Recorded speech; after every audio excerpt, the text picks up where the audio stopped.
Hello అండి. ఈరోజు ఒక వెనకటి కాలం నాటి వంట చేస్తున్నా. ఇది ఫస్ట్ టైం చేసుకోవడం మేము కూడా. అయితే ఇది ఒక మంచి బిజినెస్ ఐడియా అయింది యూత్కి. ఎందుకంటే దీని రేటు తెలిస్తే ఎవరైనా షాక్ అవ్వాల్సిందే. దీనికి ఒక కేజీకి 3000 నుంచి 4000 మధ్యలో ఉంటుందన్నమాట. ఇది చేసుకోవడం చాలా ఈజీ. మనం కూడా ఇంట్లో కూడా చేసుకోవచ్చు. కాకపోతే కొంచెం ఓపిక ఉండాలన్నమాట. అదేంటిదంటే ఒట్టి తునకల కూర. ఒట్టి తునకలు అంటే ఏం లేదు, డ్రై మటన్ని ఎండలో బాగా ఎండబెట్టుకుంటే వడియాల్లాగా ఎండాకాలం బాగా ఎండబెట్టుకోవాలి. అంతే, డ్రై మటన్ అవుతుంది. దాన్నే ఒట్టి తునకలు అంటారు. ఫస్ట్ మటన్ని చిన్న చిన్న ముక్కలుగా కట్ చేసుకొని దానికి ఉప్పు, పసుపు, కొంచెం ఆయిల్, అల్లం ఎల్లిగడ్డ మన ఇష్టం పెట్టుకోవచ్చు. పెట్టుకొని ఎండలో బాగా ఒక 2 days అయినా మంచి ఎండలో ఎండబెట్టాలి. అప్పుడు మనకి ఒట్టి తునకలు తయారవుతాయి అన్నమాట. గట్టిగా సౌండ్ వచ్చే వరకు ఎండబెట్టాలి. అప్పుడే మనకి ఇది టేస్ట్ బాగుంటుంది. మనం ఎండు చేపలు ఎట్లా తయారు చేసుకుంటామో ఇది కూడా అంతే. ఇది డ్రై మటన్ అన్నమాట.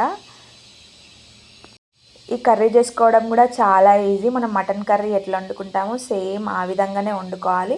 కాకపోతే ఇందులో టమాటా, దోసకాయ వేసుకొని ఎక్కువ వండుకుంటారనమాట. ఫస్ట్ ఈ ఒట్టి తునకల కూరలో ఫస్ట్ ఆయిల్ వేసుకొని అందులో పచ్చిమిర్చి, ఆనియన్స్ బాగా బ్రౌన్ కలర్ వచ్చేలాగా వేయించుకోవాలి.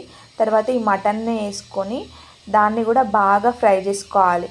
ఫస్ట్ ఈ మటన్ మనము బాగా కడుక్కోవాలన్నమాట. ఎండలో ఆరబెడతాం కదా, ఈగలు దోమలు అన్నీ ఆలుతాయి కాబట్టి దాన్ని 2-3 times వాటర్తో కడుక్కొని తర్వాత దీని క్లీనింగ్ ప్రాసెస్, దీని గురించి వీడియో ఇంకో చిన్న షార్ట్ వీడియో చేస్తాను, అందులో చూడండి. అయితే ఈ మటన్ వేసుకొని దాంట్లో అల్లం ఎల్లిగడ్డ, పసుపు అన్నీ వేసుకొని బాగా వేయించుకోవాలి. మటన్ మాత్రం ఆయిల్లో బాగా ఫ్రై చేసుకోవాలి.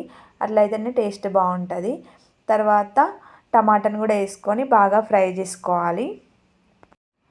టమాటా మొత్తం మెత్తగా ఉడికినాక మనం ఏం చేయాలంటే దీన్ని ఉడికించుకోవడానికి వేడి వాటర్ వేసుకొని ఉడికించుకోవాలన్నమాట. అప్పుడే టేస్ట్ చాలా బాగుంటుంది అన్నమాట.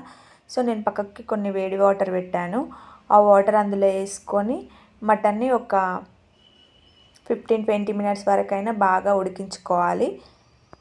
మసాలా కొంచెం ఎక్కువ వేసుకోవాలి. కారం, ధనియాల పిండి, అంటే మీరు నాన్ వెజ్ కర్రీ కాబట్టి కొంచెం ఎక్కువ పడుతుంది. వేసుకొని బాగా కలుపుకొని ఈ వాటర్ వేసుకొని బాగా ఉడికించుకోవాలి. అంతే, ఈ డ్రై మటన్ కర్రీ రెడీ అవుతుంది. ఒకసారి ట్రై చేయండి. మనం కూడా ఇంట్లో ఎప్పుడైనా ఎక్స్ట్రా మటన్ తెచ్చుకున్నప్పుడు ఈ విధంగా పచ్చడి అలాంటిది పెట్టుకుంటాం కదా, దానికి బదులు ఈ విధంగా ఒట్టి తునకలు చేసుకొని తినేసేయచ్చు. కొంచెం వెరైటీగా టేస్టీగా ఉంది. ఒకసారి ట్రై చేయండి.